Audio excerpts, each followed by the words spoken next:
awesome. It's windy up here, guys. Hey. How are you, man? Good to see you. What's up? Hey. We're playing together. Yeah, right? Yeah. You know it? No, I'm not doing that today. What's up? Are you doing Van Halen? I do Van Halen. Okay, we're doing that too. I'm playing with you then. Okay. What's up? Are you blogging?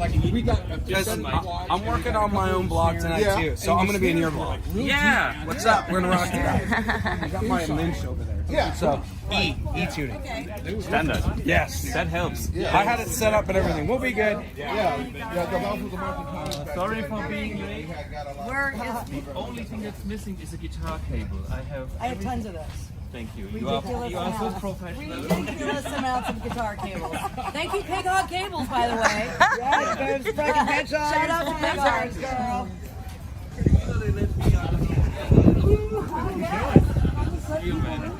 Yeah. That's what happens.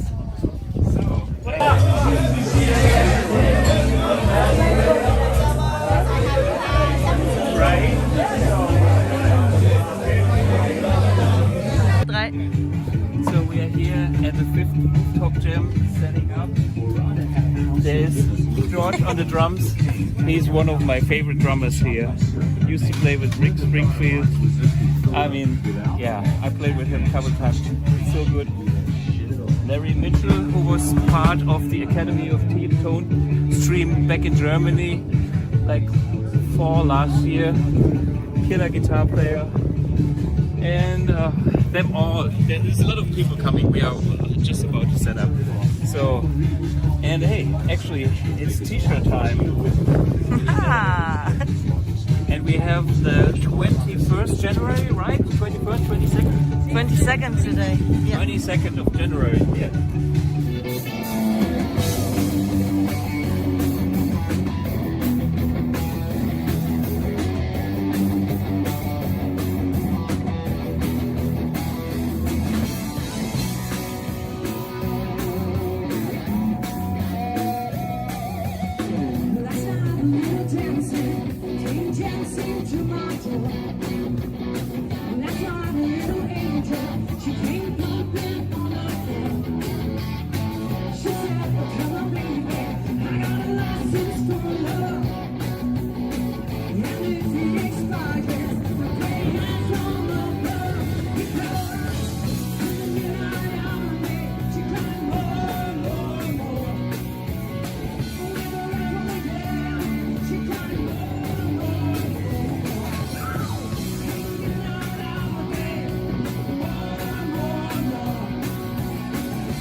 Welcome to Academy of Tone 259.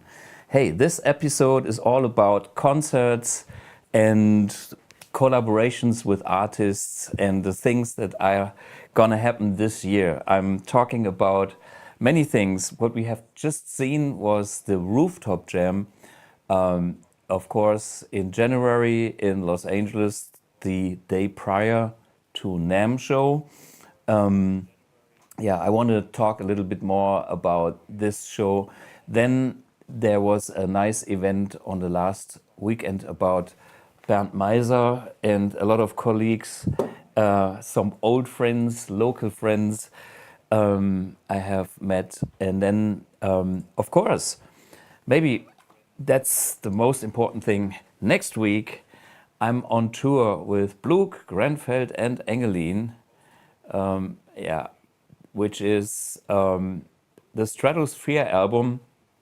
It's me, myself, and I, Ben Grenfeld and Martin Engelin and Tommy Fischer on drums, my favorite drummer these days that I play a lot with in my other band, the Rock Anarchy, as well. And we have let's do the concert dates. So.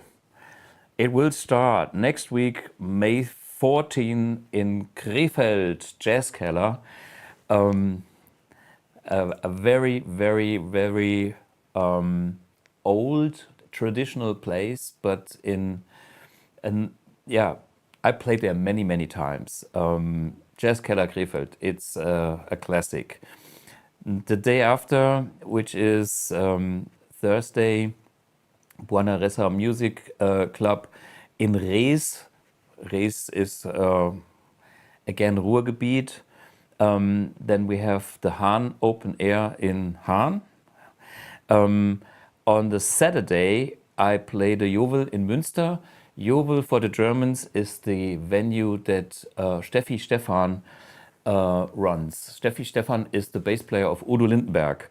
Udo Lindenberg is something like the boss. What's the Bruce Springsteen of Germany? It's all about the lyrics, and he made German lyrics in rock popular, and he's the bass player in Udo Lindenberg and the owner of the Jovels. On Sunday we play in Cologne. Quattro Cultura. Monday we play in Switzerland, in Kofmehl, Solo Turn, which is, I don't know, somewhere in Switzerland. Then we have Wednesday, we have one off day only. Wednesday we play the Beavers in Erlenbach, which is close to Aschaffenburg. I've played there with Uwe Ochsenknecht. Uwe Ochsenknecht, a very famous German actor that was also in Das Boot, and he has a career as a musician too. He's actually a quite good singer, and I actually also played on his second solo record. So I was there before. Then Thursday in Straubing. Straubing is Munich, Bavaria. So everybody should know Straubing, center of Munich in the Raven. And then we are heading towards Austria in Kulturzentrum, the Zuckerfabrik in Enns. I think that's near Linz, Austria. It's not Vienna, it's like closer to the German side. And then the last gig will be the week after in Village, a blues club that everybody plays, Harbach. Again, that's somewhere towards Munich area, generally speaking. I mean, close to the Alps. And in this place, everybody plays. When you look at their homepage, you can see Greg Koch is playing there. Every blues player needs to play there. And yeah, it has a very good sound, and they have a very great bass amp because they have an Ampeg SVT Mark I tube bass amp. So I always insist that this bass amp is being used because I love that warm tone from this bass amp in this venue. So that is our tour, Blug, Grenfeld and Englin, starting next week in Krefeld. On social media you can see more about that. But let me talk a little bit more about the, let's say, global connection in the guitar or music scene. This Rooftop Jam is going on for many, many years. And for me, it's a big honor and pleasure to be invited there every year. And there is somebody that organizes the whole thing, which is Roni Lee from Las Vegas. And she, well, she's also using Amp1, so we see Amp1 on that stage on her side, but I also have my Amp-X or the Amp-X with me on any of the gigs that I was playing so far and the year before and the current year. So I'm the beta testing tour guitar player. Good things take a while. That's a German phrase translated, but it needs to be proven that it really, really is sturdy and works. Okay, let me play you another clip of the Rooftop Jam with some other people, because what happens there is no rehearsal, just go on stage, see the set list and have fun. You never know what's happening. Enjoy the next clip. You might know the song. Well, maybe I didn't, but maybe you know. Enjoy.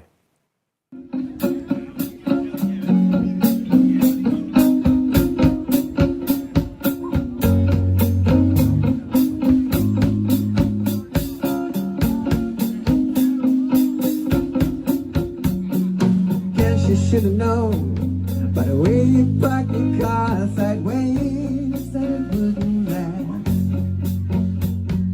You're the kind of person believe in making out once, love them and leave them fast. Guess you should be done. Fill a pocket full of horses, choking in some broken blues. But it was Saturday night. I guess that makes it alright. You said, what has that got to lose? Come on. Roni, I said, here's no best of that. Baby, much too fast.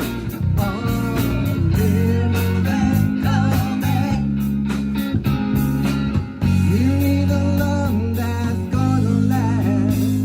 I guess you should have closed my eyes when you drove me to the place where your horses run free. But I felt a little ill when I saw all the pictures of the jockeys that were there before me. Believe it or not, I started to worry, wondering if I had a love class. But it was Saturday night, I guess that makes it alright. You said, baby, I ain't got no love class.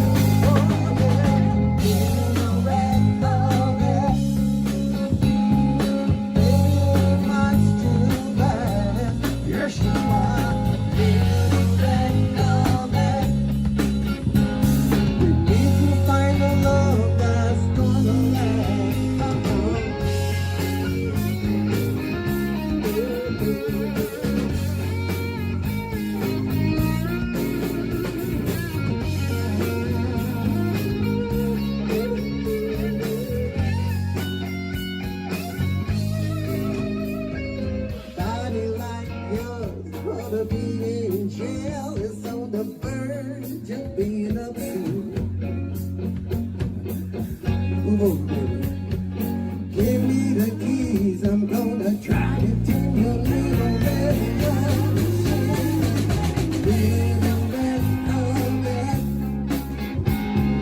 Baby, you much too fast. Here she was. Give the rest of that. You need to find a love that's gonna last.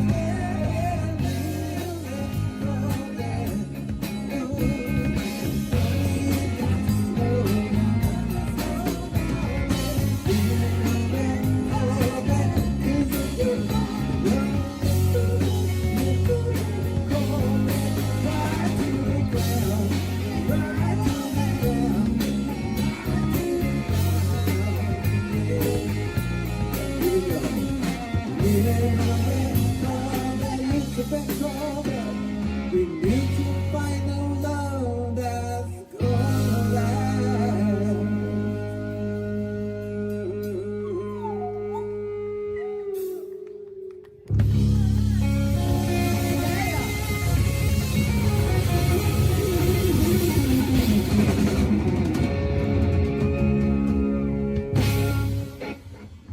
All right, Thomas Blug on guitar, Coco Powell on box, and of course, the lovely, well-dressed Les Warner on drums. Well, this was a song by Prince, Little Red Corvette. We here in Europe, we don't play that song. It's not on a typical set list here in Europe, even though it's a great song. I mean, nothing wrong about Prince. In Germany, everybody plays Purple Rain. It is the ultimate closing song, but Little Red Corvette might have been a radio hit in the States. So for me, it's funny to play tunes that I usually don't play with people that I don't know. But as you can see, you know, signs help. This is international body language. And it's kind of a very, very nice and loose atmosphere, very creative. We have a little snippet, me playing the piano sometime during the night. Let's see that, because I thought something was missing and I could see nobody was standing on the keys. And I didn't know the song either. And check it out.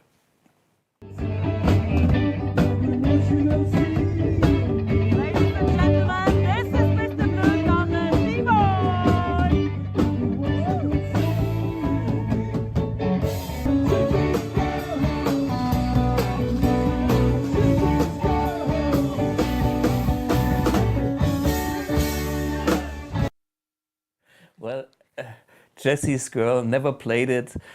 I mean, this is just fun because, you know, somebody is playing it, there's a free instrument and they don't mind if I join in. But I have to be honest, there are some killer musicians also on stage. Of course, I choose a lot of snippets where I'm on stage because you all know me. There's another snippet you should see. Superstitious, which is of course a Stevie Wonder classic that we all know. Let's see, somebody else had fun, and I think I had fun dancing. Enjoy.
Wash your face and hair. Come on. Bring me all your problems, oh baby, yes. Do all that you can. Hey, crank me up, crank me up.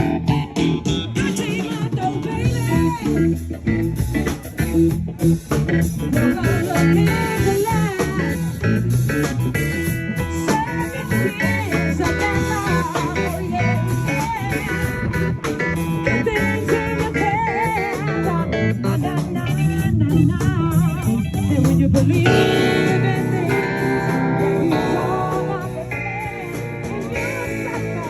yeah. So much to shine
So this is what's happening when you're outside in January in Los Angeles on a rooftop, when you have the Santa Ana winds. The Santa Ana winds come from the south, and these winds were actually so heavy and so dry. This is why the fires couldn't be stopped back then. Yeah, but you can see it's a lot of fun. And here comes something, Hollywood Forever, which is a nice little book of a friend of mine, Wolf de Ville. And this book is all about stories that he wrote when he was living in the United States. He is an entertainment lawyer. He was the lawyer of BMG Areola, I don't know what's Areola, maybe a record company. BMG, everybody knows that. And he was the lawyer, and he wrote that book when he was living in the US while I was living in his flat in Hamburg. So this is, again, the world. And it's called Hollywood Forever. It's a little bit, I would say, cynical in a way, because what's about the promises you make, and sometimes he thought the only place that really keeps the promise that you have is it is the cemetery of Hollywood, and this is where you can stay forever if you end up at the cemetery in Hollywood. And we did a poetry slam once, and we actually had a tour in Germany, and we played in Los Angeles at some German, this is all in German, by the way. We played in Los Angeles at a very special event held by some German people. They have a magazine. I forgot about the name of the magazine. But the thing about this record, and this, I remember now, the host was Sandra Bullock. I mean, everybody knows her as the famous actress. And I remember when Wolf, the guy that wrote the whole thing, picked me up at the airport, and we entered this venue. This beautiful lady came there and said, "Hey guys, I know you," because we were on. There was a picture of the two of us on that magazine, and I thought, "Who is this?" And I got it because I have seen Sandra Bullock before, and my friend Wolf didn't notice that she was Sandra Bullock. And he was kind of, huh? Who are you? So I tried to be nice. So anyway,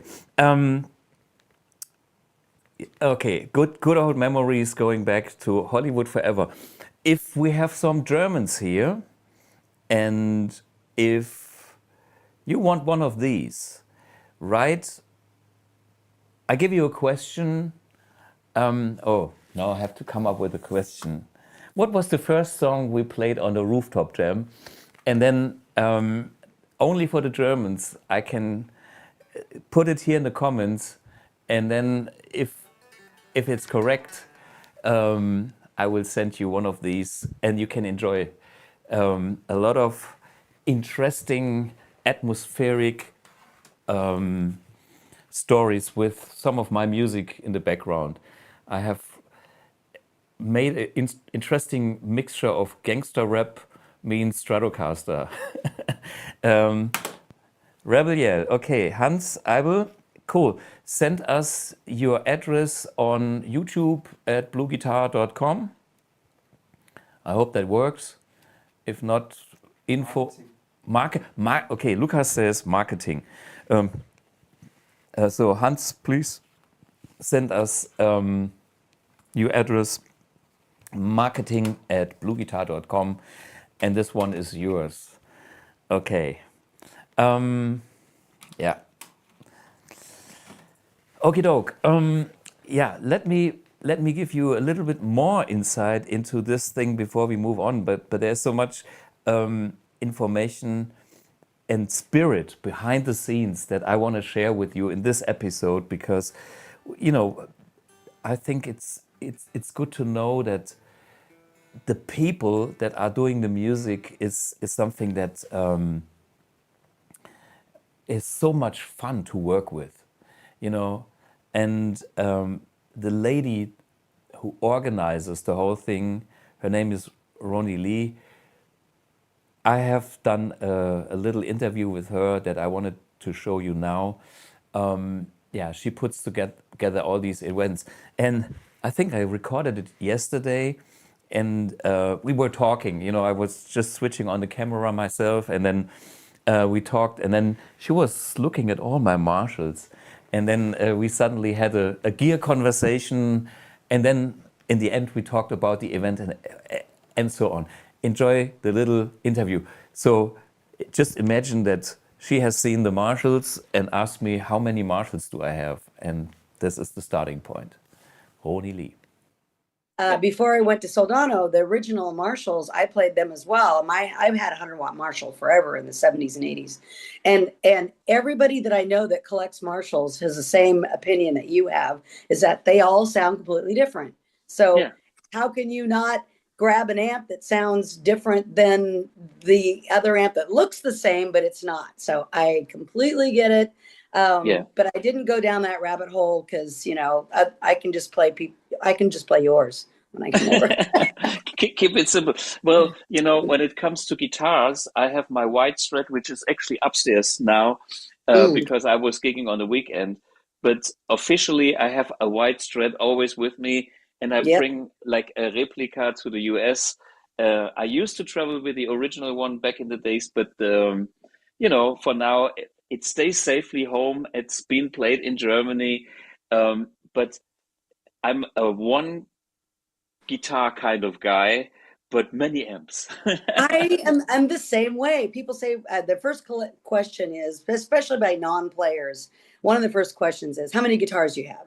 Like that's some sort of a claim to, you know, something that we strive for. And I said, you know, most people play one guitar. That's why you see, you know, Page and everything. I mean, you make some transitions over decades or so, and because I used to play Les Paul all the time. But honestly, I've been playing that PRS, that beat up PRS now forever. It's my guitar, you know. In fact, when people see me play another guitar, I get messages like, "What happened?" You know, what happened? Did you have a stroke or anything? Exactly. Did you lose your guitar? Yeah. And for me, just over the last few years, I became a guy that finally has a Les Paul that I do enjoy, but I still don't play it live. I record it with the guitar. I enjoy the guitar, I don't see it. And you know what? That's the classic Marshall sound too with the Yeah, Les Paul. I yeah, mean, that's a, Led Zeppelin. When I do Zeppelin, I know I bring my gold top, yeah. and I got to admit though, about half the time I forget to switch. So I get excited and I start the song, and I'm like, oh, I got the wrong Oh, guitar on. Oh sure. well. I just flipped. I got 5 positions on the PRS, and I Right. just go with it. But anyway, yeah, Yeah. I understand. But I again, I do have a few guitars. I have a white. I have a not a white Strat. I have a goldish Strat, but it is an American Strat. So Yeah. I don't know how it ended up with that color, but. And then I've got my gold top, and I got a 334.5 that I got at NAMM. We're going to segue into NAMM in a minute. I bought at Summer NAMM a few years back at the Gibson Garage. So I went in there a few times. Yeah, that's mine, but mine's black. Ooh, Okay. yeah, Yeah. the red's gorgeous, Yeah. and Yeah. I love that. I use it in the studio all the time for a rhythm guitar. It's a Yeah. great Yeah. rhythm. Yeah. In Yeah. fact, They have. I first met Joan Jett in a while ago. She was playing that guitar as her main guitar, her rhythm guitar too. So it's Right. just a great rhythm guitar.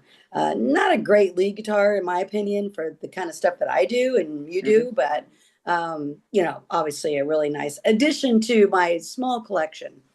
Sure. And of course, the only 2 amps I have are Blug and Soldano, and I've been Yeah. using Blug almost 100% of the time lately because it's just it's just too easy, Yeah. it's too perfect. I take it. It's so easy to travel with. Even when I'm not traveling now, it's just kind of my go-to. I have my little baby Soldanos too, but Yeah. the SLOs, they don't have a clean channel, Yeah. so the perfect combination is I got a couple of pedals that I throw on the Blue one, but honestly, I don't, I'm not a pedal girl, as we've discussed Yeah. before. If I forget my pedals at home, it doesn't You're really fine. Yeah. Yeah. matter. Just, Man, I just maybe don't tune as often. yeah. That's Talking okay. about the touring, so you have a few things this year coming up. You talked something about Portugal, or what was it for Yeah, private? I'm going to be in Europe, Portugal, and Italy. Yeah. Most of it. I always go to Italy almost every year anyway. It's more of a family thing because Italians. So we go there and we stay and visit, and then Yeah. I play. I've got some friends with bands over there, so it's kind of taking it easy this year a little bit with shows, except for the summer. I'll be in New Jersey for the summer for a couple shows with Larry Mitchell. We Yeah. have a couple things there, and then I'll be in Seattle. Then I'll be in Las Vegas. I have a couple things that one of the fun things I'm doing this month in Las Vegas is I'm reviving my punk band, Venus and the Oh. Razor Blades. And the first time I've done that since they disbanded in 1970 something. Yeah. I already gave it away. Shoot. Anyway, whoever can do the math out there is fine. Yeah. But there's a big punk rock festival that they do in Las Vegas every year. So we're kicking it off, myself and 2 other bands. So I'm actually be playing Punkorama, Let 'Em Eat Cake, I'll Eat Dog Food, and um, uh, uh, All Right, You Guys. The 3 songs that we did, and of course, I Want to Be Where the Boys Are and Cherry Bomb and all that stuff. So I'm going to be back in my punk. I gotta find Era. Yeah. I gotta find some razor blades. So that's Yes. happening May 21st in Las Vegas. So I'm getting ready for that right now. So Very different things, cool. just little Yeah. one things that we do. Not going to be doing Summer NAMM. I'm not sure if they're doing Summer NAMM. So, Yeah. but I'm And be me getting neither. ready. Yeah. Yeah, Yeah. yeah. You won't be back this year then in the No, U.S. no, no, no, not this year. I'll be back for next NAMM, and this Okay. is actually what I wanted to talk because you Yeah. do the yearly rooftop jam. Yes. This year it was number 3, was it? This Or was the third rooftop, yes. yeah, But as you know, and we've done the All-Star Jam for many years. I think it was my 12th year in hosting the All-Star Jam. But 3 years ago, we found the rooftop, and yeah, it's been really wonderful. Subject to California weather, which for most people is pretty mild, but for Californians, if it varies a degree or two, or there's a little wind or Oh, chilly. yeah, Yeah. we panic. We panic. Yeah. So this coming year, I do hope to do it again. The plan is in place to do it. We may be moving to the House of Blues, which is actually right next door, also on the roof of the Garden Walk Center. So it may Right. not be an open venue, which may be a little easier for us to control some of the elements, Yeah. you know. I As mean, you know, with sound, the sound and an open venue, even if there's no enclosure at all, it's hard. tricky. It's very hard, and Yeah. we have a blast because it's really about the people. And Yeah. and I have some of the most amazing players. I've added Marco Mendoza to my roster, Yep. and he's just a charming, fun guy to play with. Did you Yeah. get to play with him on the last jam with Marco? I definitely, we spoke forever. Maybe we Yeah, played one song. I don't yeah. even remember. I don't remember either. People say, "Oh, did you have Yeah. time?" I go, "I didn't have time. I never have time to eat. I don't know if the food Yeah. came out." Yeah. It's like getting married every year. Yeah. I never. I don't remember the whole night. It just goes like a blur. I remember a few bits and pieces. The first thing that I do remember was the wind. It was so windy. We had Oh my! those what is it called? The Santa Ana winds. The Santa When Ana. Well, it was yeah, right after the fires too. yeah, Remember yeah, the fires? It was probably 2 weeks after all the Palisades fire, and we right, weren't even sure NAMM was going to happen. We were all getting emails, yeah, might not happen, and it would have been a disaster if it wouldn't have. But of course, it was more of a disaster for people that had to go through all that. So yeah, there was a lot of speculation on how that was going to go, and we are still at the tail end of those winds that really spread those fires. right, So, yeah, so there's a video of you and with the wind blowing your hair, and I was like, oh my gosh! I think at one point I had to put my guitars down on the ground off the stage because they were like on the guitar stands. They were kind yeah, of wobbling. Yeah, exactly. yeah, yeah. Like And I've already. I saw a few heads flying. Larry Mitchell's head was Larry hats. People were requesting hair bands. It was Sean McNabb. He was offering, I think, money for a hairband. I don't know if he ever got one, but it was everywhere. Fortunately, fortunately, we didn't have rain or anything, but it got yeah. pretty gusty. That's for sure. What But was the everybody name? still had fun. What was the name of the very cute singer that I played with a hat too? The black haired The girl yeah, yeah. with the black hair. Oh yes, She had a hat as well. Abby. Uh, uh, uh, what the heck? Verdi. Hang Verdi. on. Yes, it's gonna come. I'm gonna get it. But yeah, she was great. She was a Yeah, new addition as well. yeah, yeah, yeah. And And Angie Angie. Okay. Verdi. Angie Verdi. Yeah. Yeah, okay. So Thank goodness for it wasn't my memory, it was my phone. But but see how it is? I mean, we go there, we just have so much fun. We don't even know the names afterwards and I before. But sometimes people get referred to me and they'll say, "Hey, I've got this," and I play with her, and yeah, that's how I found Pulp Vixen. They're an yeah, amazing band, and some of the players, and that's all girl band, and they've been at my jam now for 2 years in a row. Found yeah, them through through knowing them in Southern California, but Jorge, Palacios, the drummer, he's one of my standard drummers there, and he knows all those. He just knows a ton of people because he's been here. And so I get sometimes I don't always know. They come referred to me, and there's been a couple of whoopses in that referral, and we won't go into that. But that's part of the jam is and the reason I like jamming is I never really know what's going to happen. It's exactly. kind of like that feeling. Not everybody likes that feeling. I do. I kind of like the feeling like, well, this could but we've all been playing for so long. We don't really have train wrecks, but we have some interesting stories. And Exactly. late night discussions like maybe that wasn't the best choice, but it's always fun. Always fun. I always enjoy meeting new people and old people, Yes. and this is so great when you organize events like that because it being here in Germany, I play with my buddies, as we all know. But coming to the US already with taking part in your jam, it's like there is a family. Right. I come there, I know there is a family, and I know some people I have seen before and I played with, and there's fresh people, and Right. there's for everybody it's always fresh because I play different song with different people, and of course I fuck up bits and pieces here and there, but hey, No, just do it yeah, twice, then it's jazz, right? exactly. I No, love jazz. I love jazz. Uh, sure. No, exactly. And I feel the same way you do, because some people say, well, you have some of the same players all the time. I said, yeah, I do that on purpose. People they expect to see you play, for instance. They expect to see Larry play. They expect to see Sean McNabb. They expect, there's people that they expect to see. Yeah, George, Lynn yeah. Sorensen, Paul Hawkins, all of my those powerful drummers I use. I'm Yeah. a drummer freak. Okay, I don't Same have here. bad drummers. If I'll play with anybody as long as there's a good drummer back behind there. If that isn't the case, Yeah, forget it. Yeah, I can it's get cranky. You haven't seen me that way, but I've been known to spit fire a little bit on stage. Like, but what we the hell?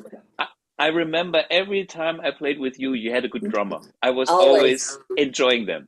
So That's my rule, important. because we can have all kinds of, at the if we can forget a song completely and then just jam with a great Yeah, drummer. yeah, it They'll works. start something and it's fantastic. Yeah, We've done Go Music tours with Mel Gaynor and all these yeah, great drummers, and Charlie, oh yeah, my God. In fact, I think Mel's doing the Go Music tour right now. yeah. And they just start and we just, how How how it those works. go. It's a Of jam. course, it's a That's jam, and it gets us ready for the other jams. yeah, That's one who we haven't had yet, out to NAMM is Martin, one of yeah. these. Well, we should work on this, and who knows who's going to be there next year. I'm really looking forward Me for too. for seeing you Yeah. again. At NAMM next year. I guess that's the next opportunity. Yeah. And Ronnie, I have Well, to you say never thank. know. Yeah, If you're in Italy, this you never know. I know. When we meet, yes, there's a jam. There is fun. there's always a jam. Yes. Yeah. Hey, thank you so much for Thank you. organizing it and being here on the Academy of Tone and Thank you. spreading the word. I'll do the same. Hey, cheers. Always. Cheers and have a fantastic day. Thanks, Thank Thomas. you. Okay, thanks. Yep. So I'm looking forward for the next Rooftop Jam, January. What is next year? 26, as we heard, probably in the House of Blues, traditional place. There's. I see a comment here. Question to Thomas: do you bring a backup guitar to gigs? In Germany, yes. I always have my 61 Strat, and I have a BluGuitar master build, one of those behind me or in the corner. Or the one that you have seen that I was playing at the Rooftop Jam. In the US, I only have one guitar, and there's enough guitar players in the reach. So I feel like, I feel like I'm covered. Well, 61 Strat falling. And of course, I enjoy my guitar the most. And sometimes if something happens and you don't have a guitar that you feel like very critical, shitty. But I came to the point where if there is no other spare guitar with me, I take anything. And so far, it was not only a jazz guitar. I mean, the only thing that I could not play is a D'Angelico jazz guitar with overdrive. I mean, that's a no-go. And the other thing I really would struggle is amp-wise if I would play Roland Jazz Chorus with no gain. But anything else, it's workable for me. I find a way how to deal with it. and take it as a challenge and fun, and then that's okay. Then I see Bill was writing a comment here. I just recently discovered AMP1 and I'm blown away. It's so simple to use, blah, blah, blah. I've used modelers. It's so amp-like. Well, why is it so amp-like? Because it is an amp. That's still something people don't understand. We are using a technology that is all analog. It's just the same thing as traditional components, just tiny ones. And they do the same job like the big ones, just with, different voltages, but that is not creating the sound. It is how we process the signal, the all analog signal. We do the same to the signal what we just know from the tube amps. And I've been doing this for my whole entire life, and there will be some evidence from my teenage years. Later, I will talk about that, because on the other event I was playing, I met somebody, but this comes later. Okay, before we are going there, I still have some clip of the Rooftop Jam. Maybe we have a few bars of songs that I never play. What is it? Living on a Prayer or Ain't Talking About Love. Just let us hear some Ain't Talking About Love for the fun, and then we round it up with, let's see. All right, sing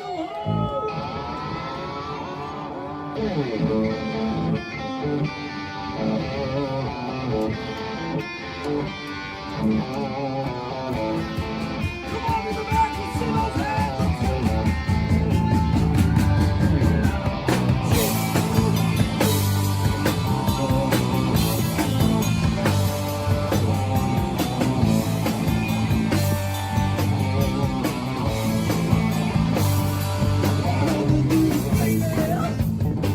All the pressure to see.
hey, this was the windy rooftop jam. And we have Tommy Z here in the chat. I can see Tommy Z. He is from somewhere close to the Niagara Falls. That's all I know. And he's using AMP1 and the Nano Cap. Unfortunately, we had to stop the shipment for the US with the Nano Caps because of the tariffs. Well, that's politics. We do have fat caps and twin caps in stock in the US, and AMP1s, no worries. We have almost everything, just no Nano Caps for the moment. Let's see how this kind of crazy situation will be sorted out long term.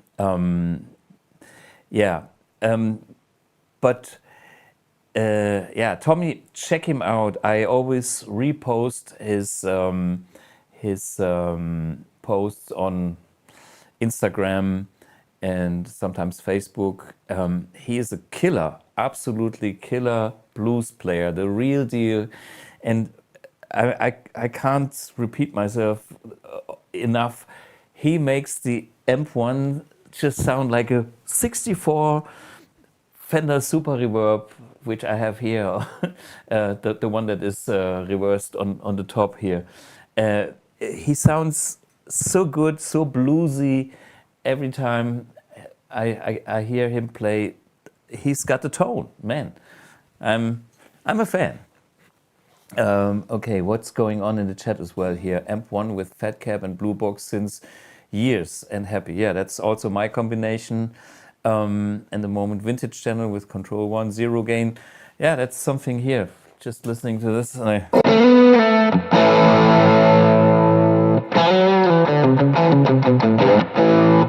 zero gain, and this is full gain.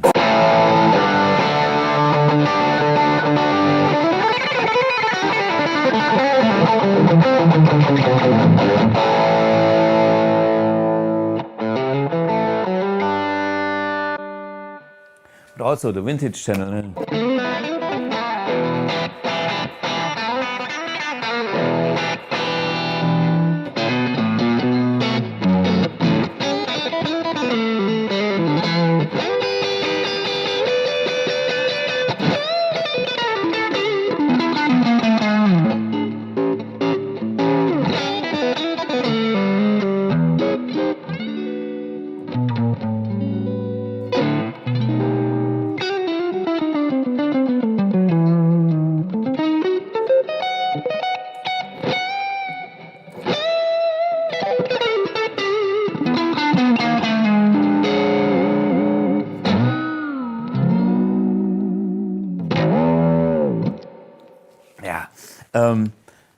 This is what the guys are talking about, is the zero gain. Instead of reducing the gain on the AMP1 here, you do it with a one control or a remote one here. That sounds warmer. This is a complete different episode. We can talk about this another time, just as a little comment. Let's stay for LA for a little while. I have done an interview with Nand, a killer guitar player who tours with White Line, also using the AMP1. He tried both and he ended up with a Mercury. And here we can see Premier Guitar having him in the last month's issue, I think, or it's the current one, but a very, very recent issue of Premier Guitar in the US, having a portrait, and I have done an interview. And by the way, in the same magazine was Jennifer Batten. She was currently on tour in Germany, playing all over Germany with a Michael Jackson tribute band. But let's go back for Marcus, who I met a couple of times at NAMM. Maybe we should hear the clip first, because this was some nice little snippet I could find on the internet that was simply showing what the guy is doing. And he is a killer guitar player. Enjoy that little clip and then the interview.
has been used in 1,000 songs, from Johnny Be Good to Johnny the Fox to Old Johnny Boy and Johnny Guitar.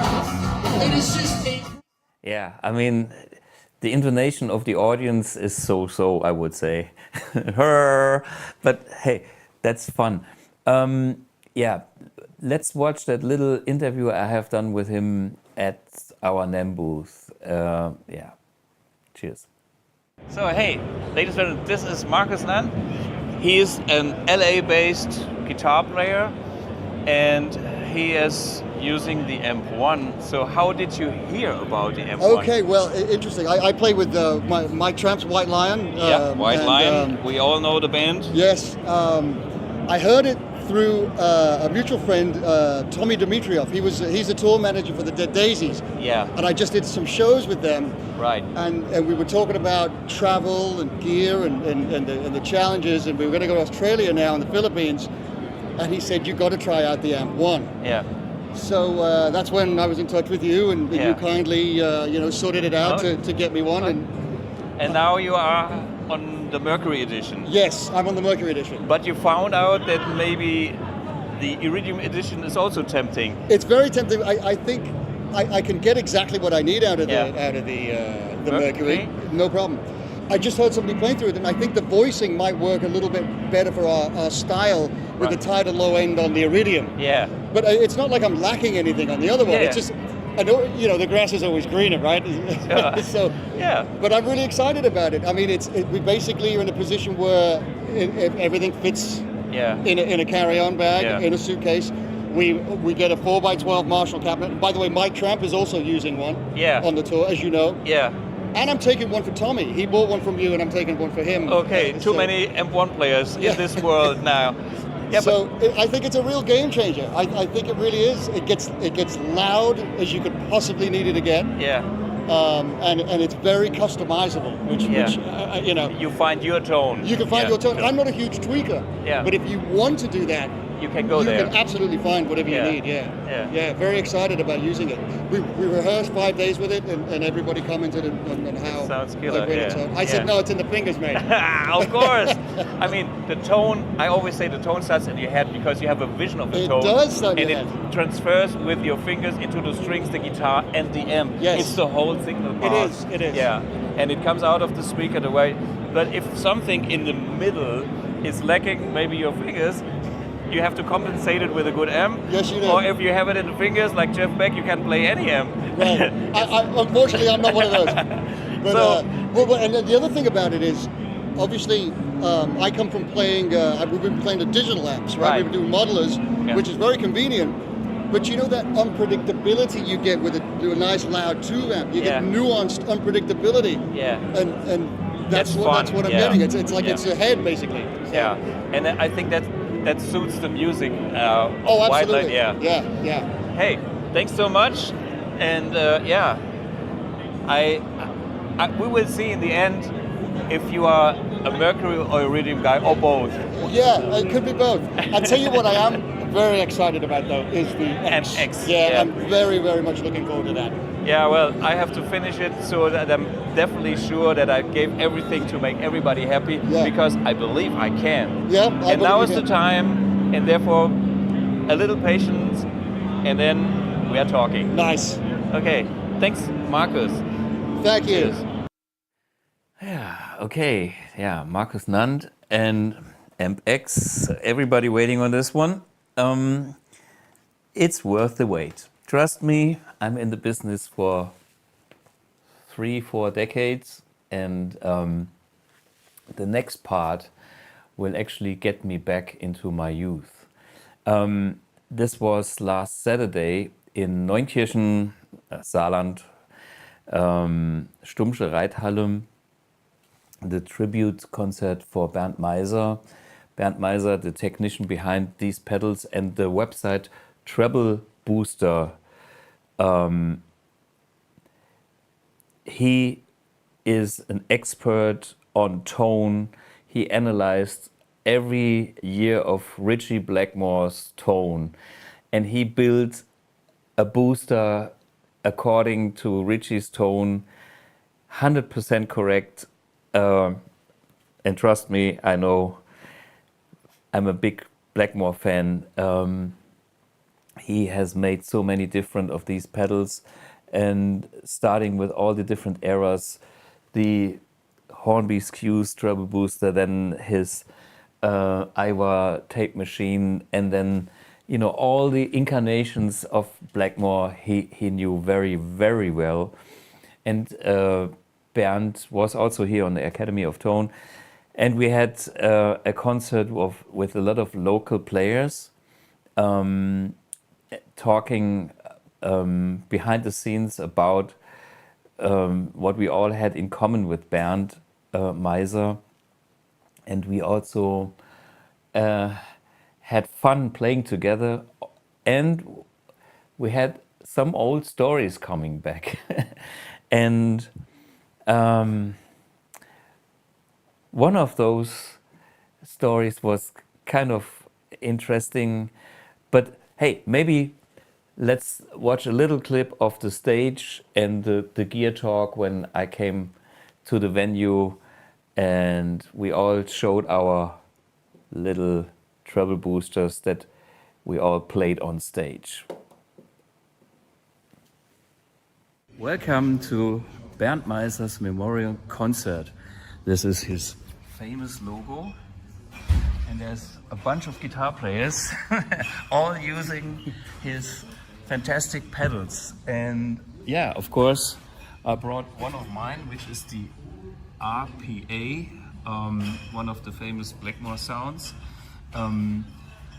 Then we have the black box. Martin. The black box. So, what do you like about the black box? The black box, original from a friend, Bernd. Yeah. And here we see another one. Okay, this is the Starbreaker. Patrick, is this yours? That's mine. It's okay. One of his last ones he built. It's got a nice screamy sound, and it's good for also like a nice crunchy tone or for nice overdrive, whatever you want. Yeah. So pretty flexible, and we know that he liked these special side controls here, which get out of the way, and they are mechanically very, very sturdy. Okay, and this gentleman over here, yeah, has a lot to offer on his pedal board. Yeah, we have the RB looper, so to have the digital effects after the booster because of the amount of output. So Bernd built a looper. Kind of a switching device for effects loops, right? To protect the following effects, because I have to go in front of the amp because the amp has no effect loop. Yeah, and this amp is also and this is not what it looks like. It's not a VTB. It's a Silver Rocker. It's the project Bernd and I did. I have the correct closer, but it's not here at the moment. So and this is the amp that Bernd designed. This is the Mini Major. Yeah. It is a 70-watt version of a Marshall Major with some Blackmore specs. And built by Gerd Mingel from Audio Amp Co. Yeah, and it's the same as Bernd had. We got them on the same day. We went to Gerd and got the amps. Since then, it's my main amp. And this is the amp that Bernd also brought to my Academy of Tone live stream when he was there. Yes. And we have some fantastic sounds done with this. Yeah. And you play the amp cranked, and then you have a little attenuation. Yes, I have two master volumes. It's a pre-master and a post-phase inverter master volume, and I have the post-phase inverter master volume a little bit down. So, but it's nearly cranked, yeah. Sure, because we like the tubes cooking. Yes. Okie doke. Yeah, looking forward to a great gig and enjoy. Yeah, besides all the great musicians and gear, we also need some audience and some fans. And there's one guy who shows up at all our gigs, at least at all of my gigs. I think he told me he had already 175 gigs in the last year or the beginning of the year. I don't know. He's all over the place. And this guy plays guitar, but he doesn't play electric guitar. He plays air guitar. Check him out. Wow. Yeah, do the chimmy. Yeah. Wow. Okay. Yeah. Oh. Yeah.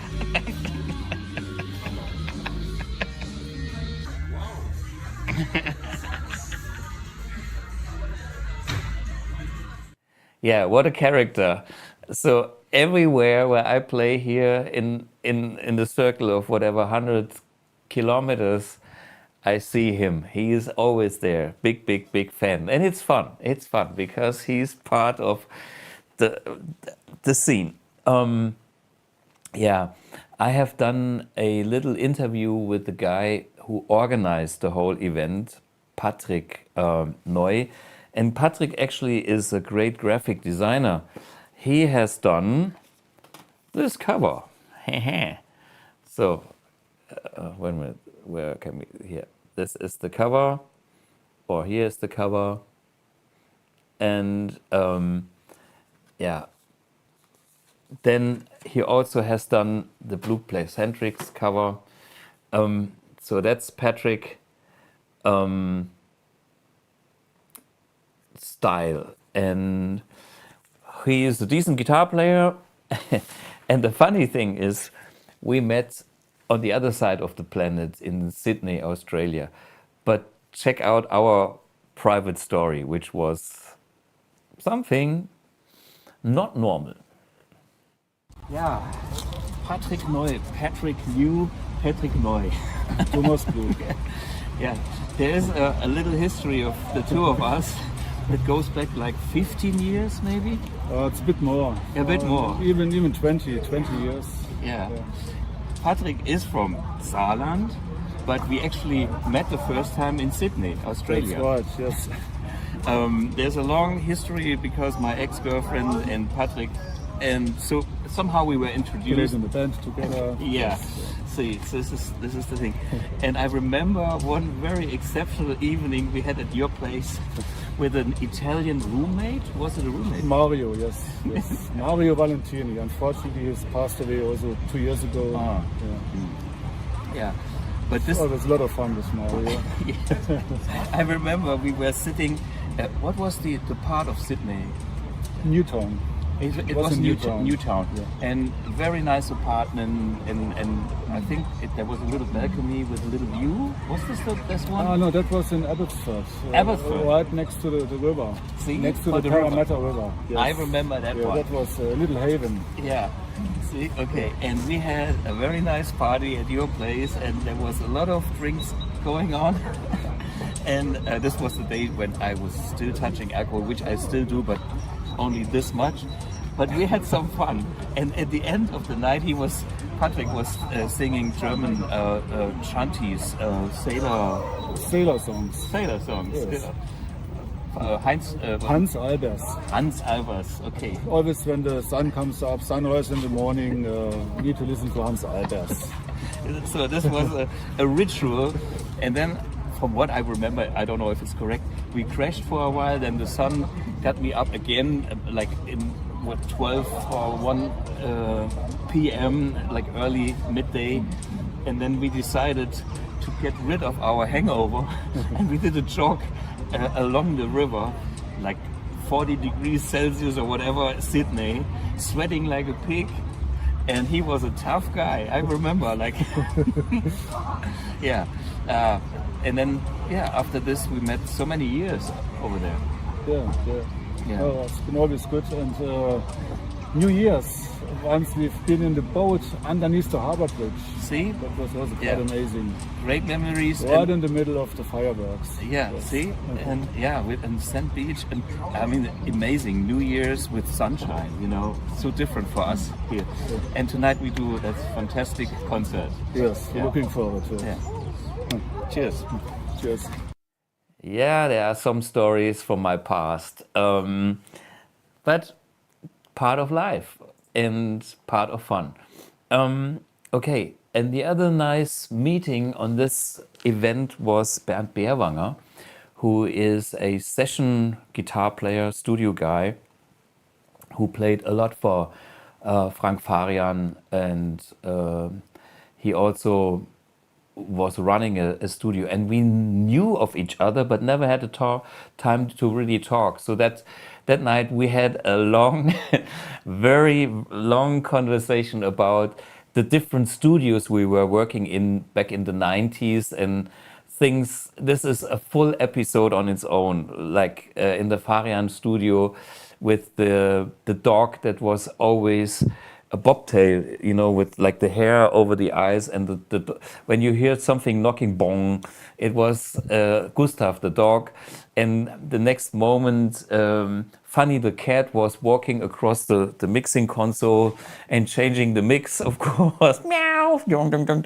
and a lot of hilarious stories, including Nazareth recording there and other people.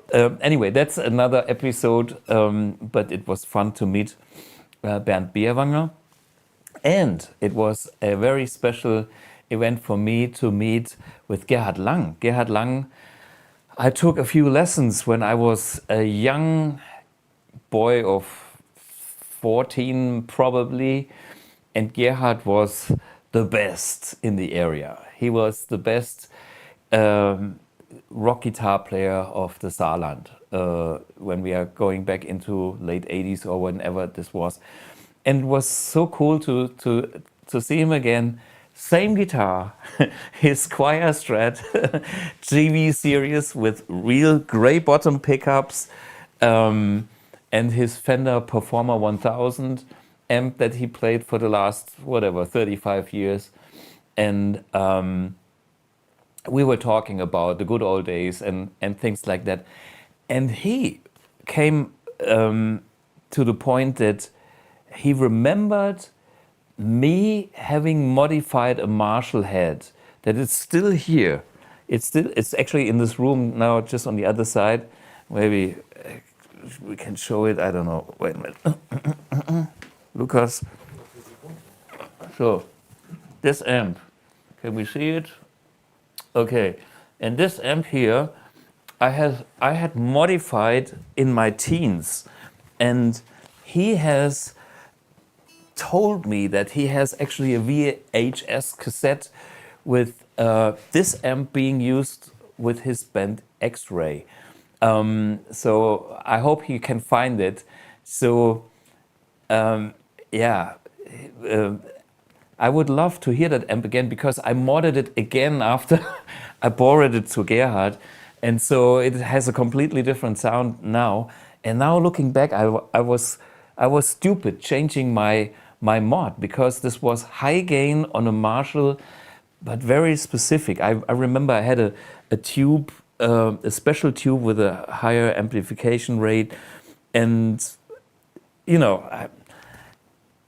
Anyway.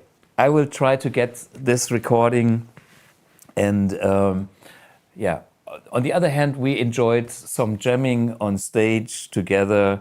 Yeah, see some snippets with me and Gerhard Lang in the Neunkircher Reithalle from last Saturday. Voodoo Child and Strange Kind of Woman, maybe. Some bits and pieces. Enjoy.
yeah, I'm curious to get this tape of my VHS cassette tape of this particular amp. Yeah.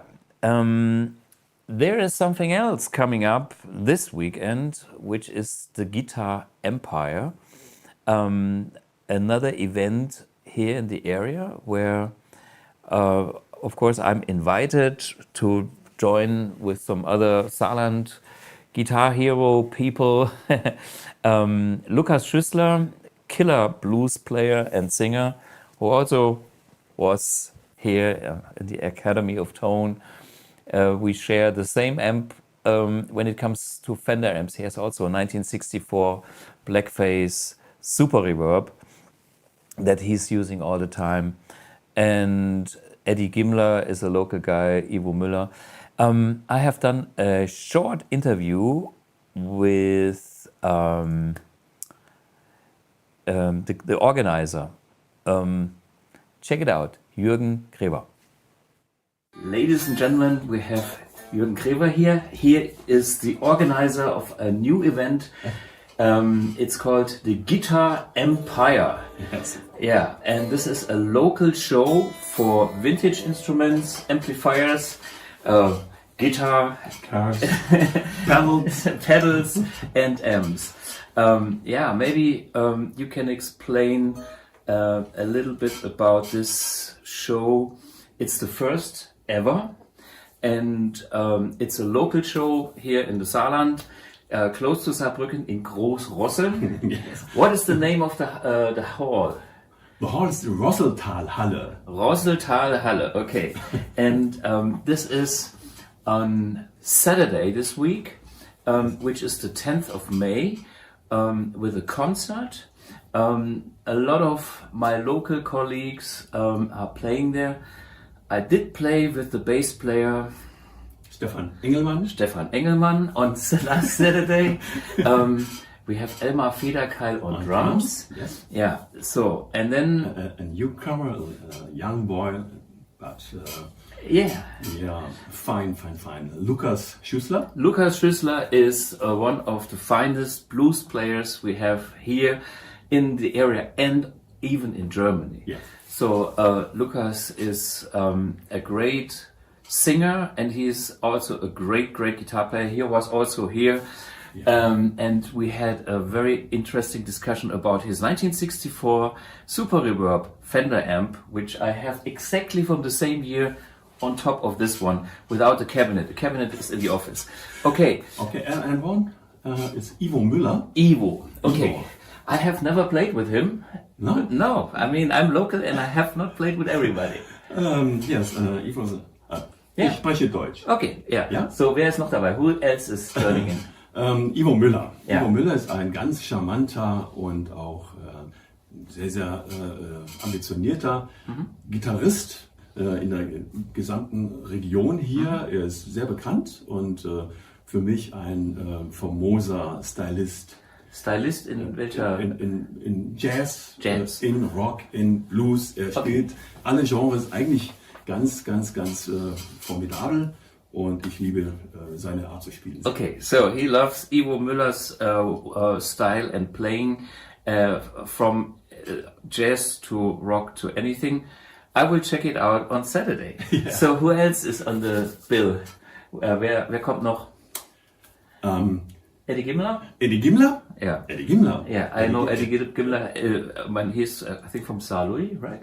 Near Saarlouis. Okay, we keep it in the bigger. We don't go to the villages. Im Saarland. Ja. Vielleicht ein Hinweis dazu: Wir haben uns überlegt, wen lädt man ein zu einem Eröffnungskonzert von so einer Messe. Mhm. Und da sind wir dann hängen geblieben bei den Leuten, die das Saarland auch mit ihrer Gitarre nach außen hin vertreten, darunter eben auch Thomas Blug, und all denen als Hommage dann das Eröffnungskonzert als Widmung. Mhm. Und als Dankeschön für all ihre Arbeit rund um die Gitarre, und ich mag sie alle sehr, sie sind tolle Typen, und insofern war das die richtige Wahl, und wir haben dann auf Importe verzichtet. Okay, so this show is specialized, so to speak, on the local people that have achieved a lot for the guitar in this area. So as this is like the first show ever, we have only our local heroes, which is fine, and then we will see where this will go. So that's the Saturday evening concert with doors is 7 p.m. and then concert is 8:30. That's Saturday. Yeah. Sunday there is the exhibition. That's show, yeah. Yeah. And wann geht's los? What time? 10 Uhr, 10 o'clock. Okay, 10 sharp in the morning, open doors, and then yeah, you can see all the fine instruments. Like this. And yeah, I hope we will see you there. If you are local, don't miss it. It's also supported by our local music shop 6 and 4. I don't have his logo now because I cleaned my desk here. Okay, 6 and 4 is the local music shop that a big music shop and yeah. Hi guys, yes. Yeah, and he was also here, Heiko Bellon. So thanks everybody, and see you on the weekend. Bye bye. See you. Ciao ciao. Yeah, well, so a lot of events, and there's Guitar Summit coming up in September, and I know Andy Timmons is coming, and Andy Wood is coming, and another Andy. Yeah, it will be exciting this year. One more interview I actually want to show you, because another super sweet, great guitar player and also killer singer, Mark Parent, who is Canadian. He took over the lead role in the band April Wine, which is a very well-known traditional band from Canada that had hits more in the US, but even a few of those songs are known here in Europe. They are touring globally, and they will also come to Germany later this year. So I want to round up this episode with Mark Parent of April Wine. Next week I'll have a stream which will be Emanuel Knorr and myself on metal again. And yeah, you will learn how to cook metal sounds with drop tunings and make more modern sounds. I will demonstrate how to dial in sounds and use gear to make the more modern kind of sounds. But check out the interview with Mark Parent from April Wine. Cheers. Hey, ladies and gentlemen, we have Mark Parent here from Canada. I'm very excited to talk to some Canadian musician finally. I do know a few others. One is Ian Crichton from Saga, a long-term AMP1 user. And of course, there's Alex Lifeson from Rush, who I met in my Hughes and Kettner days. And he had his signature amp. And so I was in contact with him. And finally, we have Mark here from April Wine, which is a Canadian rock band with a long, long history. And yes. Yeah, maybe Mark can explain a little bit about the background of the band and how you got into this magic band that is touring the world and elsewhere. Well, Thomas, thank you for having me. I'm a big fan of AMP1. Actually, you mentioned Ian from Saga. Yeah. We were on the road in Winnipeg, and our gig got rained out. So we were having a beer at the bar together, and I was complaining. Yeah, and I was with Ian, and I was complaining about really bad backline Marshalls. You know, we were on tour, and it was like a box of chocolates. You never knew what you were going to get. You know, it was some Marshalls sounded great, others were terrible. And he said, "Oh, I don't worry about that. I have a BluGuitar." And I go, "What's that?" You know. So it's because of Ian that you and I got in touch. He gave me your number, and he said, you know, call Thomas. He's super nice. He's passionate musician, passionate engineer, and and that's how I got in touch with Yeah. with BluGuitar. And when you were at Hughes and Kettner, did you work on the Triamp? Sure. This was, yeah, That yeah, was sure. one of my first. One of my first combos was your built like a tank Triamp with 12s and the So 4 heavy. channels. It Yeah. weighed a ton. And See what I got here? This is my Triumph Mark II head. okay, well, I had And the combo that had the material was like it was not a Tolex. It was very no, hard. it is the paint job of the PA cabinets. You know, that this goes Exactly. back in the days when I was at Hughes and Kettner, and the manufacturing was done in Germany, and Hughes and Kettner and HK Audio. Hughes and Kettner Audio, HK Audio was one company with the same manufacturing plant, and I was always in the fight with the manufacturing because I wanted to have Tolex and I wanted to have real guitar, old school Right. kind of With the piping materials, you know. and everything. Yeah. Yeah. So, and back in those days, the fight was still going on, so I had to compromise getting this kind of special paint, which was rugged and all okay, but it wasn't Tolex, you know. And this Triumph Mark One combo was the heaviest combo that I ever have seen. I used to gig like from Wednesdays to Sundays in blues clubs across the province of Quebec, and I lived in a 3-story apartment, and I would lift that thing up. I'm surprised that you don't have a spine surgery or anything.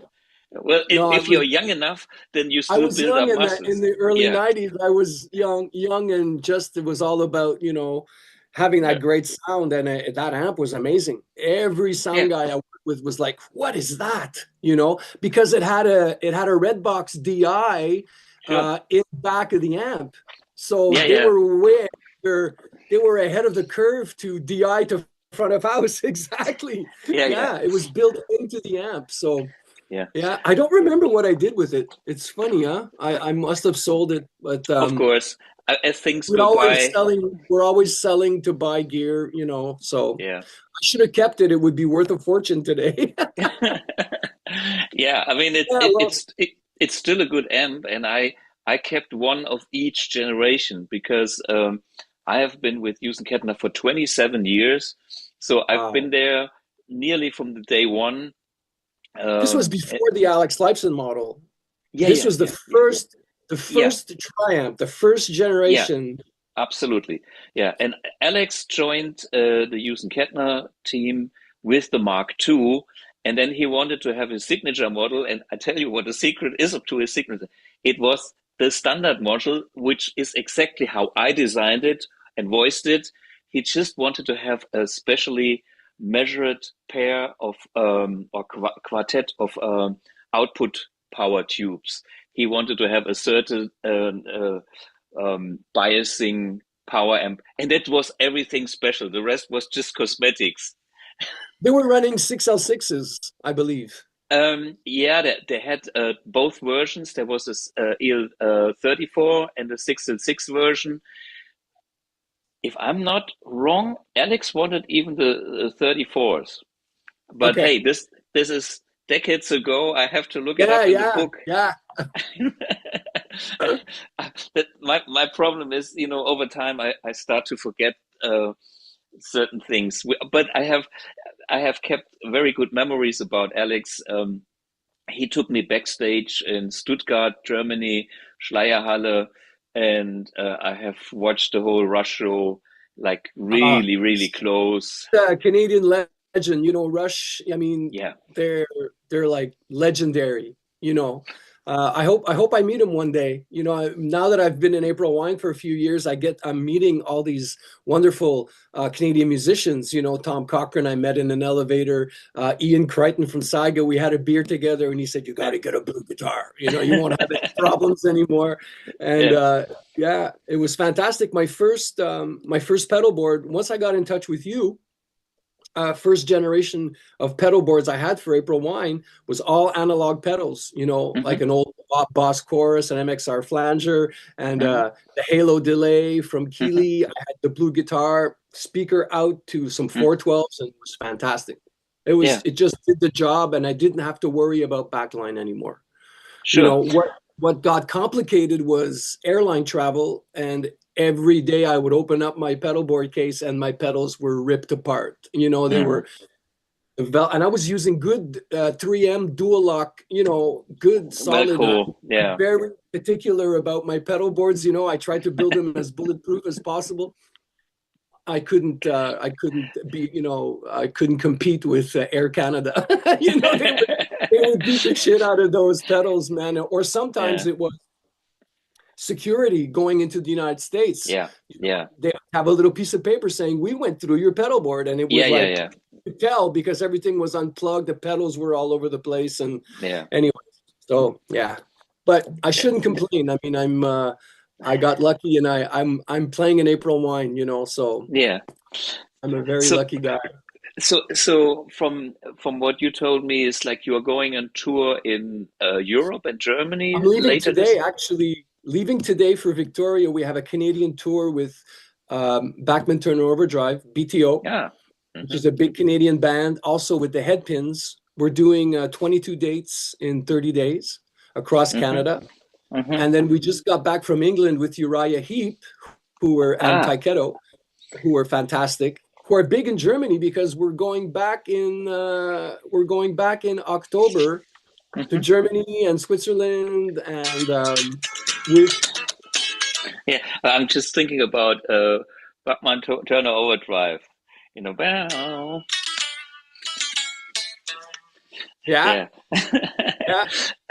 That's you know, legendary, like the Guess Who, you know, that's their root. Burton Cummings and Guess Who, and same era, like April Wine. You know, a lot of bands came out of 1969, 1970.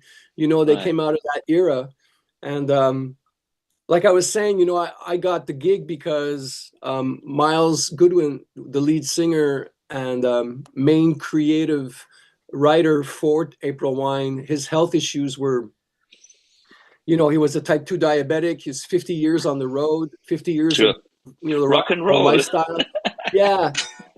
And they asked me 8 years ago, I auditioned for him on the phone. I just played a couple of April Wine songs, you know, on guitar and singing in my phone, and he liked it. But I had to say no because I had a brand new baby girl, and he wanted, you know, he wanted me to be away from home, like from Wednesdays to Sundays. And I'm like, my baby girl is 2 months old. You know, I have to be there. So I said no. And then I went and told all my friends, you know, I just said no to April Wine. I just said no to April. I couldn't believe it. And and he kept looking for singers. And luckily for me, he didn't find anybody he liked. So he kept on the road. He stayed on the road for 8 more years. And finally, post-COVID, I had become a full-time musician again. And he said, "What about that guy we auditioned?" And they called me again. So I got a second call, and I did not say no the second time, you know. And I've been with them now, starting my 3rd year. Nice. And fantastic, you know, fantastic opportunity. It only took 40 years, Thomas. You know? 40 years of playing weddings and clubs and bar mitzvahs and anything you can think about as musicians, you know. The 40 years later, it's like, hey, I finally get my break, you know. Yeah, sure. I mean, good on you. And I think it's great to step into a band and the shoes of something that is appreciated worldwide, you know, songs that people know, and it's like, it's, to me, it's real good, honest rock and roll. I mean, you know, it's the real deal. Miles, you know, Miles told me, he said, Mark, he says, I want the fans to feel like they're 16 again. Yeah. So I serve the song. I'm not trying to be Miles Goodwin. I'm not imitating Miles Goodwin, My job is to serve the song. I sing the melody and I play it as close to the album as possible. Yeah. Luckily for me, my voice sounds like him naturally, so I don't have to fake anything or try to imitate him. I just serve the song and respect the song and respect the memories. You know, I see people you know, they're smiling because they're reliving these wonderful memories that these songs bring them. Some people got married to April Wine. Some people had their first kiss to April Wine. You know, it's like all these memories come back. So that's my job. That's how I see it. Yeah, but I think it can be very fulfilling because you get the reaction of the audience that the songs mean something for them. And, Absolutely. And sometimes when you play pub gigs, they come to have a drink. And of course, you can have great moments where everybody enjoys it too. But sometimes you're just there to be the musician that makes some shitty background noise. And your elevator music, man. Yeah. But if you're playing in such a band, it's like, hey, this is April Wine. This is what people are coming for, and they you know, they're just longing for that song to hear that again, and then it's like, yeah, the power of music, right? Yeah, I mean, yeah. Back in the 70s and 80s, music was so much more important. You know, we went, saved our money, bought an album, came home, looked at the album cover, smelled the vinyl. I mean, it was a whole experience of listening, and we'd listen from start to finish, and the artists would pace the album and the song, you know, structure from start to finish, you know. Unfortunately, now music is disposable, and it's such a shame. So I think that's why there's a resurgence of all this great music, because people want to hear like the music like they heard it back in the day. Right. You know? Yeah. So that's why a lot of bands are on the road. A lot of these, call them old classic rock bands, I mean, are on the road, and the places are packed. Yeah, because it is the real deal. And it still is, as long as they can do it in a way. I mean, physically, sometimes it's hard for the older or the elderly singers, especially. I mean, you know, Ian Gillan of Deep Purple. I was watching their last show a couple of months ago, and I mean, he does one scream at Highway Star the right way, and the rest is okay, and the band is still smoking, so it's good. And of course, he can't scream like a 20-year-old, but it's still such a good event to go there and have that flashback in time, thinking, "Wow, this was the music, or this is the music," because it's still alive, and guys like you keep it alive. Yeah. That's my job. You know, I'm lucky for that. I get to play these wonderful songs, you know, and then we hit the stage and people are already losing their minds. You know, it's like, it's fantastic. You know, one guy who has not lost 1 inch of range or one semitone of range, Glenn Hughes. Oh yeah. He is unbelievable. Man. I mean, first of all, when he appeared on Deep Purple, what was it? The Burn album. This was the first time I heard of Glenn Hughes, when Richie Blackmore hired him to replace Gillan. What a strange other story that is. But anyway, and then for me, it's unbelievable that a guy that he must be 60 some years old now at least. I think he's 74, 75 now. Yeah. And we did a Monsters of Rock cruise, and he was on it. Yeah. And I went to see all his shows, and I got to meet him. Yeah. And when he was singing, I was in the audience, and I would try to hit the same notes as him. And I couldn't do it, man. And he's like, you know, and he's not even, you look at his face, and he's totally relaxed. His body is zen. You know, he's singing way up there, and he's like totally calm, and you know, he's just hits it. You know, like Ron James Dio, you know, I just not a problem. But I think this is the exception of them all.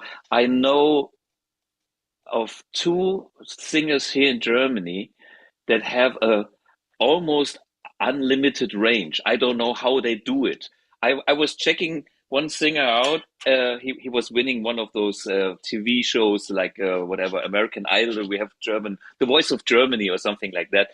And I was checking him out on the guitar. How high can you go? And he could go.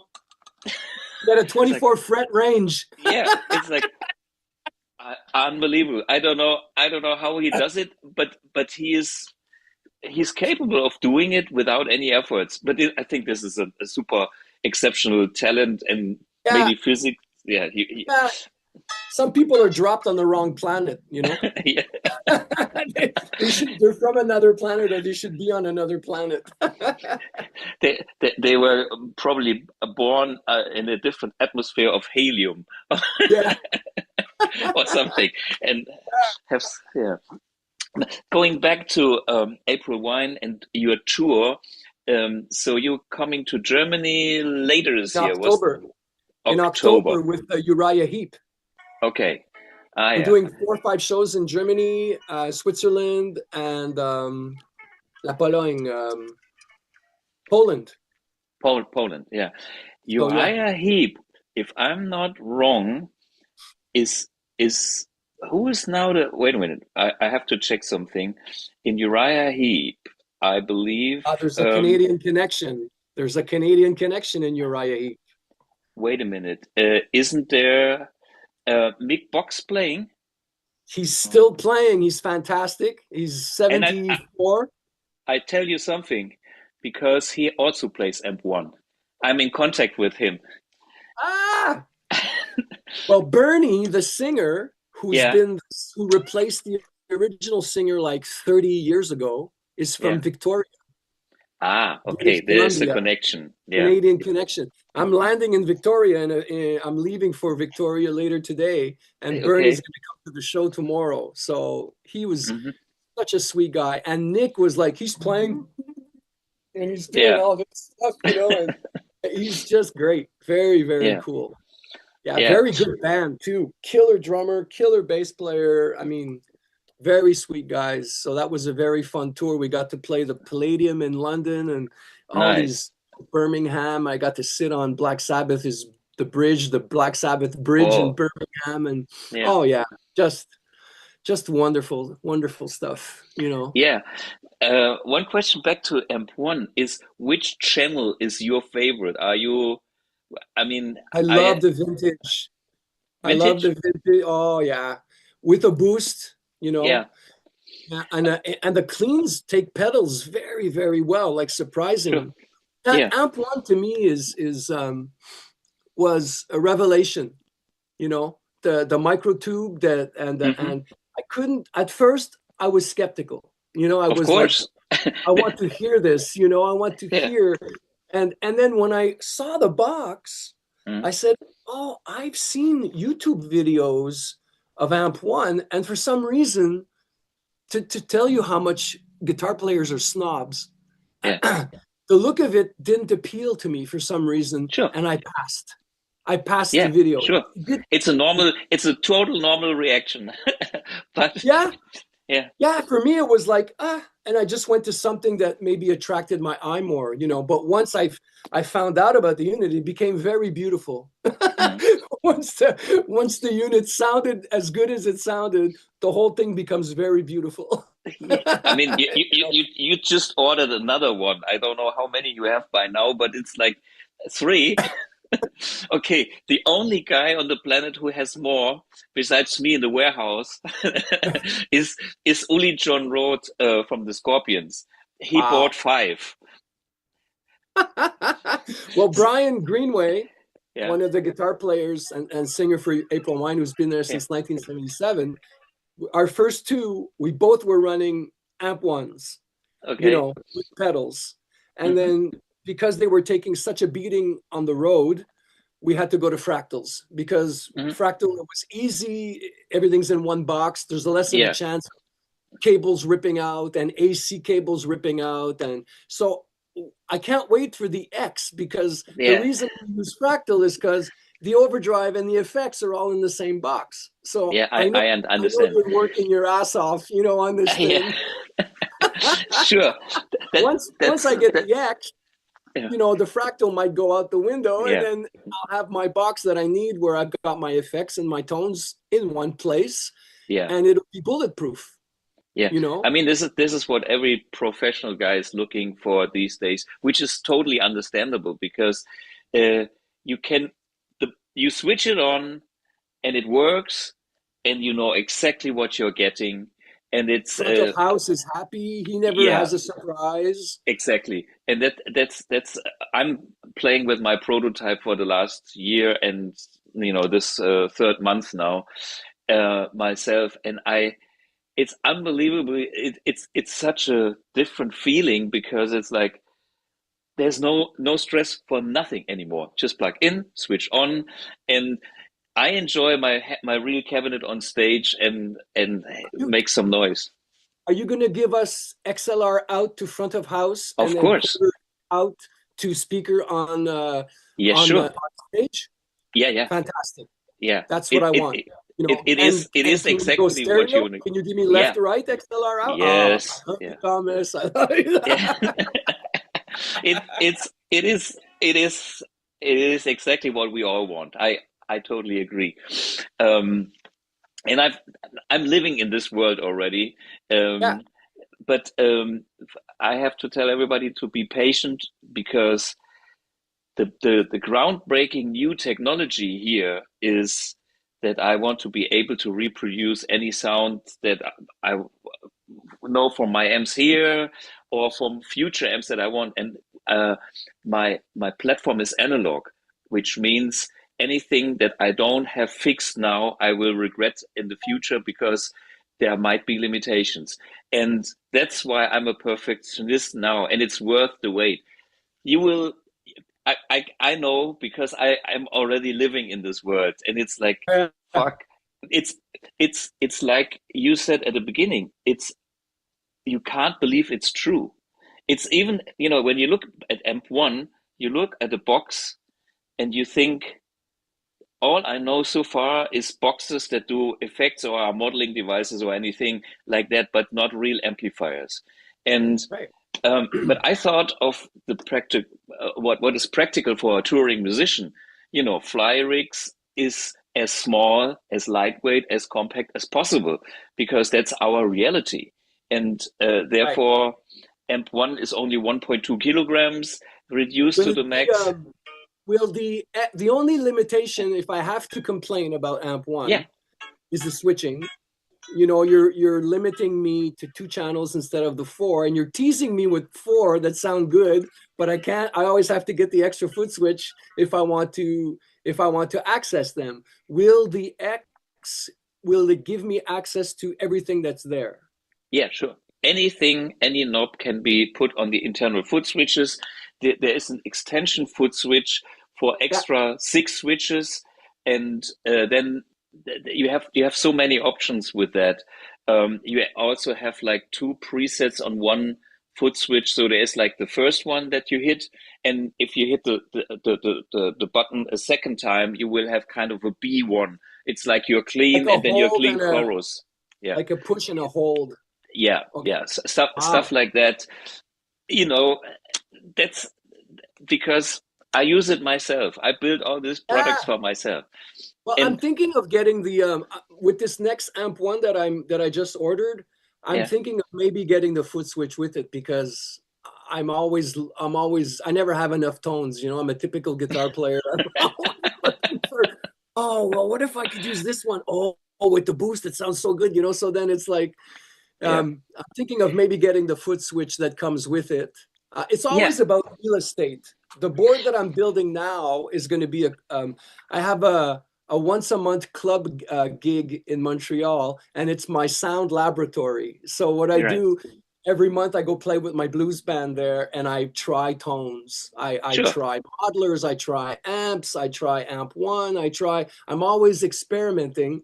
And I'm building a new board with a Fractal VP4 for effects, and it'll have the amp one I just ordered. That will be on that board. And That will be very, very flexible. I tell you, because I have the same combination here too. Okay. Yeah, I'm familiar with it, and it's a very powerful combination.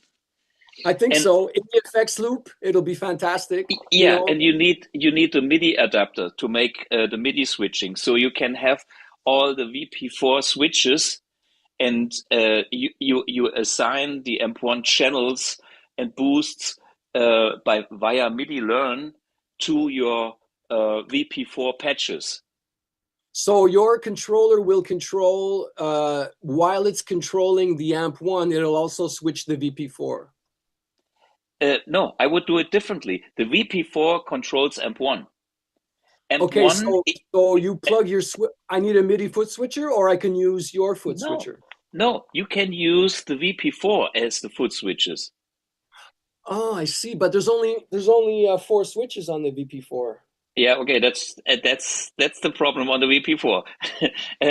But your switcher is MIDI, correct? My switcher is MIDI. I have it several has 6 switches or 8 switches. I have this one here with it, which is the that's remote one. That's the one I was thinking of getting. Okay. That's 10 switches. Currently out of production. Maybe I can give you one of my private stock. I know a guy. Guy. Okay. Let's see.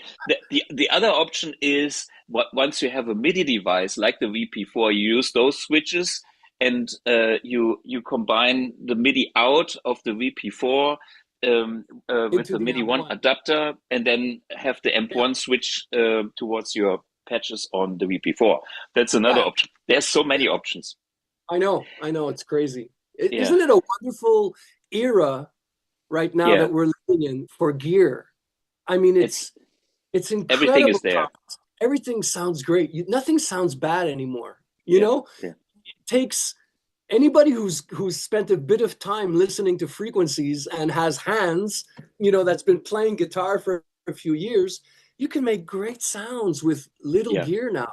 It's a wonderful era. I remember I totally when I started.